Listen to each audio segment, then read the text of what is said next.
మృత్యువుతో పోరాడుతూ తనను కలవాలని ఆశపడిన క్యాన్సర్ పేషెంట్ లతశ్రీతో ఏపీ హోంమంత్రి వంగలపూడి అనిత వీడియో కాల్లో మాట్లాడి ధైర్యం చెప్పారు. శ్రీకాకుళానికి చెందిన లతశ్రీ భర్త ఆనంద్ ద్వారా సమాచారం అందుకున్న అనిత ఆమె ఆరోగ్యం పరిస్థితిని అడిగి తెలుసుకున్నారు. క్యాన్సర్ నుంచి బయటపడిన ఎంతో మంది గురించి ఆమెకు వివరించి ధైర్యంగా ఉండాలని ఆమె చెప్పారు. క్యాన్సర్ నుంచి బయటపడిన ఎంతో మంది గురించి ఆమెకు వివరించి ధైర్యంగా ఉండాలని సూచించారు. వీలు చేసుకుని స్వయంగా తాను వచ్చి కలుస్తానని ఆమెకు మాటిచ్చారు. ఎప్పుడు మాట్లాడాలనిపించినా తనకు వెంటనే ఫోన్ చేయాలని చెప్పారు. ధైర్యాన్ని మించిన మెడిసిన్ ఏదీ లేదన్నారు. హోమ్ మినిస్టర్ స్వయంగా కాల్ చేయడంతో లతశ్రీ ఆనందానికి అవధులు లేవు. అమ్మా, మీకు విషయం చెప్తున్నాను, ధైర్యంగా ఉండాలి. మనకి ధైర్యం మించిన మెడిసిన్ ఏదీ లేదు. అర్థమైందా? మీకు దేవుడు ఇంకా ఎలా ఉన్నారు అనుకుంటే మనకి మీరు బాధపడకండి. అస్సలు ఏడవకూడదు. రేపు పొద్దున్న నేను మీ దగ్గరకు వచ్చి కనిపించినా కూడా మీరు నా దగ్గర ఏడవకూడదు. ధైర్యంగా ఉండాలి. అలాగేనా? ఎందుకంటే పక్క పిల్లలు ఉన్నారు, ధైర్యంగా ఉండాలి.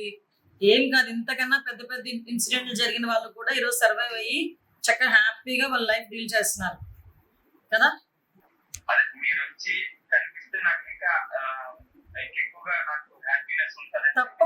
తప్పకుండా వస్తానమ్మా. కొంచెం టైం సెట్ చేసుకుని మీ గురించి పర్టికులర్ గా నేను శ్రీకాకుళం వస్తాను. సరేనా? ఓకే. మీకు ఎప్పుడైనా మాట్లాడాలి అనిపిస్తే కనుక డెఫినెట్ గా వీడియో కాల్ చేయండి, నేను మాట్లాడతాను.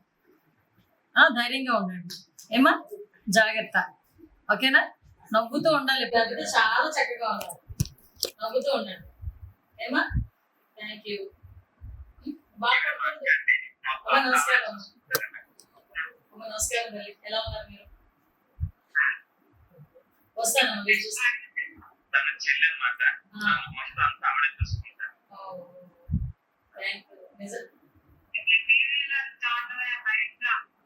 నేను వస్తాను, మీ ఇంటికి వస్తాను కదా, అప్పుడు చూద్దరు కానీ.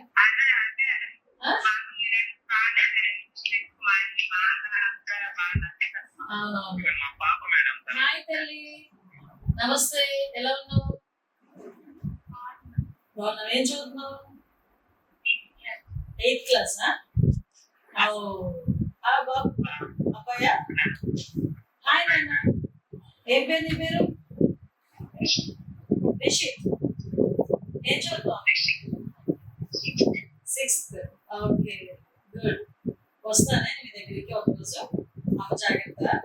అమ్మని ఇప్పుడు నవ్వుతూ పెట్టాలి. అమ్మని బాగా చూసుకుంటున్నావా నువ్వు? వెనకాల నవ్వుకుంటుంది. ఓకే, జాగ్రత్త. అమ్మ ఓకే అమ్మా, జాగ్రత్త అమ్మా. నమస్తే.